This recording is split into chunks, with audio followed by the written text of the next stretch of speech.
Hello students, Hindi व्याकरण में हम पढ़ने जा रहे हैं व्याकरण की किताब मधु में वाक्य विचार। पहले वीडियो में वाक्य विचार के बारे में मैंने बता चुकी हूँ। वाक्य किसे कहते हैं ना, शब्दों के व्यवस्थित एवं सार्थक मेल को वाक्य कहलाते हैं। फिर वाक्य के कितने अंग होते हैं? दो प्रमुख अंग होते हैं, उद्देश्य और विधेय। फिर उद्देश्य किसे कहते हैं इसके बारे में भी मैंने बता चुके हूँ। उद्देश्य ना, वाक्य में जिसके बारे में कुछ बताया गया है उसे उद्देश्य होता है, ठीक है। और विधेय किसे कहते हैं ना, उद्देश्य के विषय में जो कुछ बताया जाए उसे विधेय होता है, ठीक है। फिर वाक्य के भेद, वाक्य के कितने भेद होते हैं ना, दो भेद होते हैं, अर्थ के आधार पर और रचना के आधार पर, ये दो भेद होते हैं। हम इसके बारे में पहले बता चुके हैं। अभी आज पढ़ने जा रहे हैं उपवाक्य की भेद। अच्छा, उपवाक्य की भेद किसे कहते हैं ना, उसका मुख्यतः दो भेद होते हैं, प्रधान उपवाक्य और आश्रित उपवाक्य।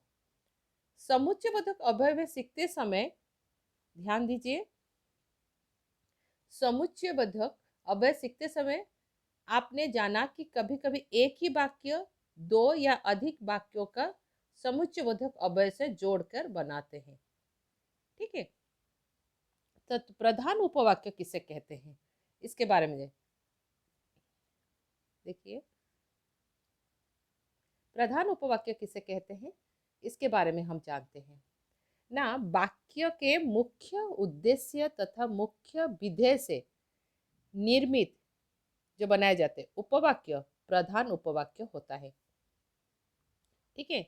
यह उपवाक्य यद्यपि दूसरे वाक्यों से जुड़ा रहता है, परंतु अर्थ एवं भाव दृष्टि से ये स्वतंत्र तथा कथन प्रमुख भाग होता है, ठीक है।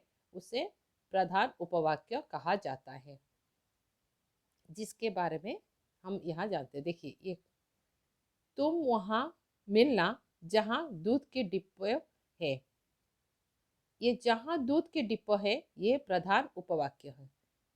कैसे पहचानोगे ये प्रधान उपवाक्यों को, इसके बारे में हम जानते हैं ना। मैंने बताया कि उपयुक्त वाक्य में अर्थ एवं भाव दृष्टि से वाक्य का प्रधान या प्रमुख कथन है, प्रमुख कथन होता है।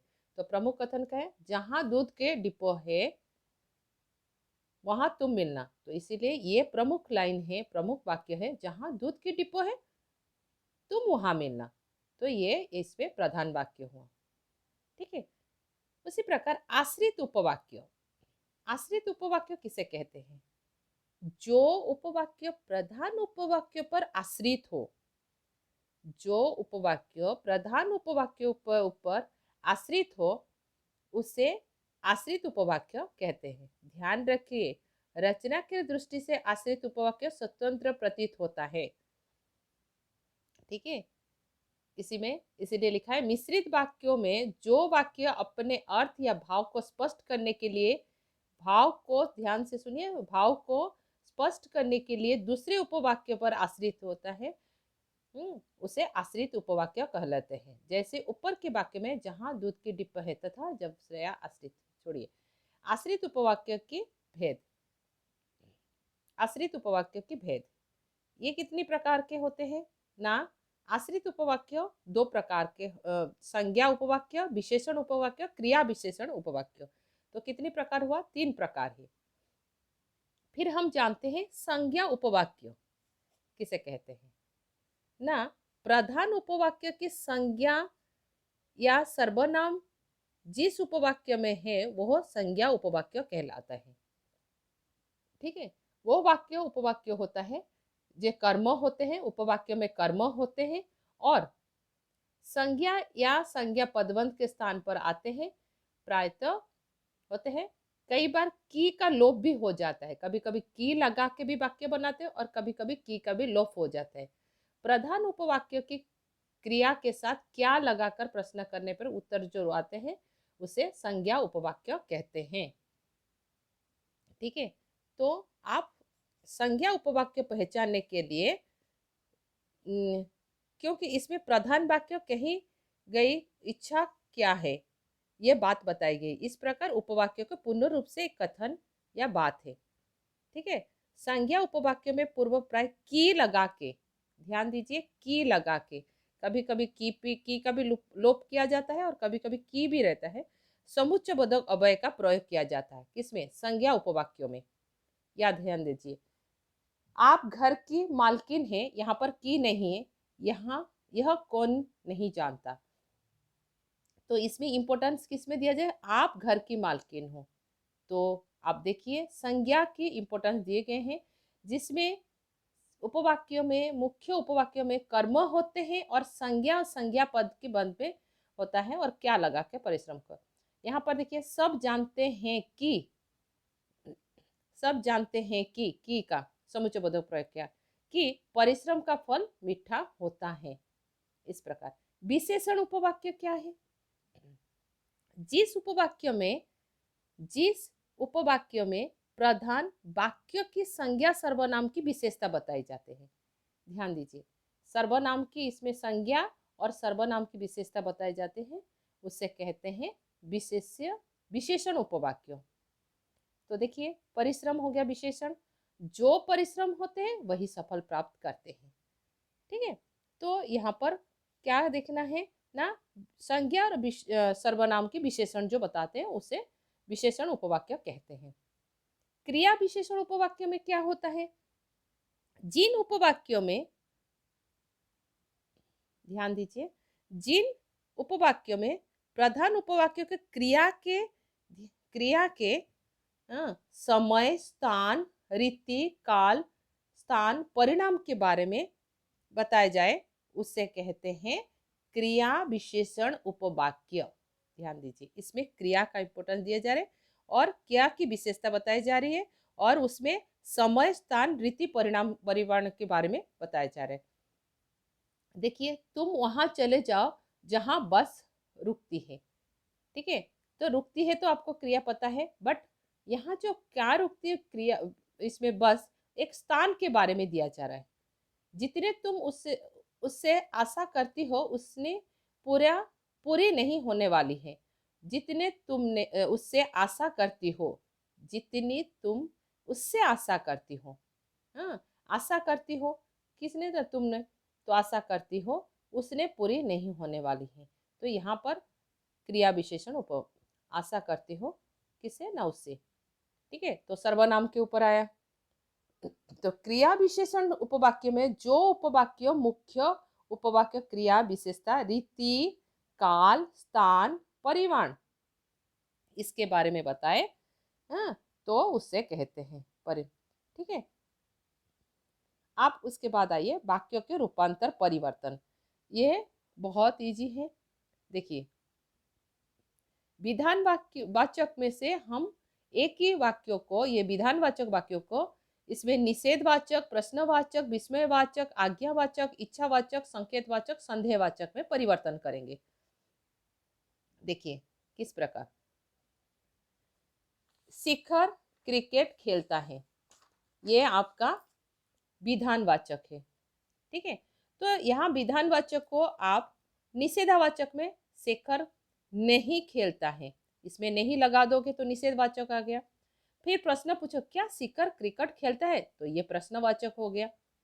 ठीक है, फिर आप उसको विस्मयवर्धक लगाओगे। पहले तो आपको पता है, मैंने बताया कि विस्मयवर्धक चिन्ह होता है। अच्छा, शिखर क्रिकेट खेलता है। फिर उसके बाद आइए आज्ञावाचक, शिखर क्रिकेट खेलो, आपने आज्ञा दिए। ठीक है, फिर आपने इच्छावाचक, शिखर क्रिकेट खेले, आपने इच्छा प्रकट कर रहे हो। इसी प्रकार संकेत वाचक में यदि शिखर क्रिकेट खेलता तो, यदि खेलता तो राष्ट्रीय टीम होता, संकेत कर रहे हो। फिर संदेहवाचक में शिखर क्रिकेट खेलता होगा, आपको पता नहीं है, खेलता होगा, संदेहवाचक। इसी प्रकार आपको यदि वाक्य दिया जाए, कोई भी सेंटेंस दिया जाए, आपको इसमें परिवर्तन करना है, निषेधवाचक, प्रश्नवाचक, विस्मयवाचक, इसी प्रकार आप परिवर्तन करोगे। ठीक है, इसके बाद आइए रचना के आधार पर वाक्य के रूपांतर। रचना के आधार, सरल वाक्य से संयुक्त वाक्य में परिवर्तन करना, सरल वाक्य से मिश्रित वाक्य में परिवर्तन करोगे, मिश्रित वाक्य से सरल वाक्य में परिवर्तन करना, संयुक्त वाक्य से मिश्रित वाक्य में परिवर्तन करना है। सरल वाक्य देखिए, वो घर जाती है काम में, वो घर जाते ही काम में लग गया। ठीक है, हमेशा ध्यान दीजिए सरल वाक्य, मैंने पहले भी बता चुकी हूँ सरल वाक्य कैसे। देखिए ना, जिस वाक्य में एक ही मुख्य या समापिका क्रिया तथा एक ही उद्देश्य, उसे सरल या साधारण वाक्य कहते हैं। एक ही उद्देश्य होता है, उसे सरल वाक्य कहते हैं। ठीक है, तो उसके बाद उसको किस में परिवर्तन करेंगे ना, संयुक्त वाक्य में। ध्यान दीजिए, मैंने बोला संयुक्त वाक्य में परिवर्तन करना। तो किस प्रकार करोगे? जिस वाक्य में दो या अधिक स्वतंत्र उपवाक्य है, उसे संयुक्त वाक्य कहते हैं। वे स्वतंत्र उपवाक्य में क्या क्या शब्द लगा के आप संयुक्त वाक्य बना सकते हो?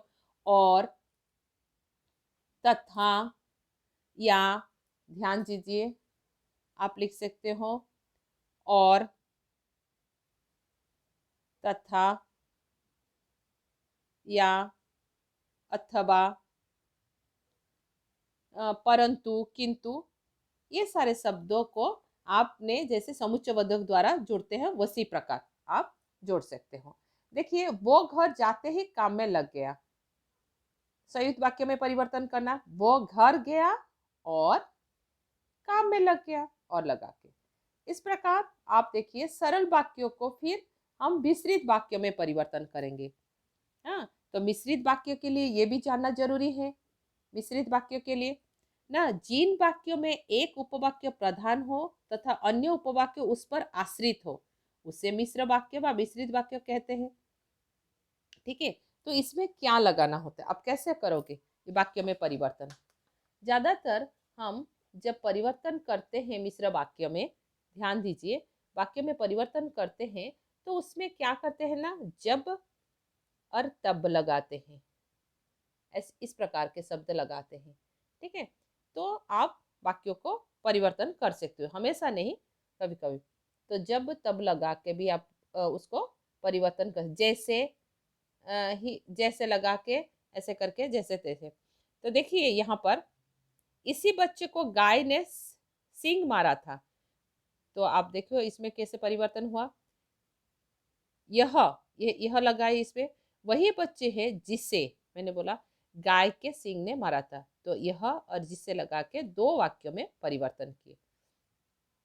जैसे ही यहाँ पर देखिए दूसरे वाक्य, प्याला नीचे गिरते ही टूट गया। सरल वाक्य हमेशा सिंपल होता है, और ये तो प्याला नीचे गिरते ही टूट गया, जैसे लगाए, जैसे ही प्याला नीचे गिरा कि टूट गया। ठीक है, इसी प्रकार आपको परिवर्तन करना। मिश्रित वाक्य, मिश्रित वाक्य को सरल वाक्य में, तुम उस स्थान पर चले जाओ, तुम उस स्थान पर जहां, मैंने बोला था जहां जैसे वैसे लगा के उसका अड्डा है, तो सिंपल वाक्य में, सरल वाक्य, तुम उनके अड्डे पर चले जाओ। ठीक है, इस प्रकार संयुक्त वाक्य से आप मिश्रित वाक्य में परिवर्तन करना। संयुक्त वाक्य मैंने बोला और, तथा, ये सब लगा के करते हैं। तो मीना गाड़ी में चढ़ी और वो चल दी, ये देखिए। मिश्रित वाक्य में जैसे, जैसे लगाए, जैसे ही मीना गाड़ी में चढ़ी वो चल दी। ठीक है बच्चों, इसी प्रकार आप अभ्यास कीजिए। ठीक है, थैंक यू।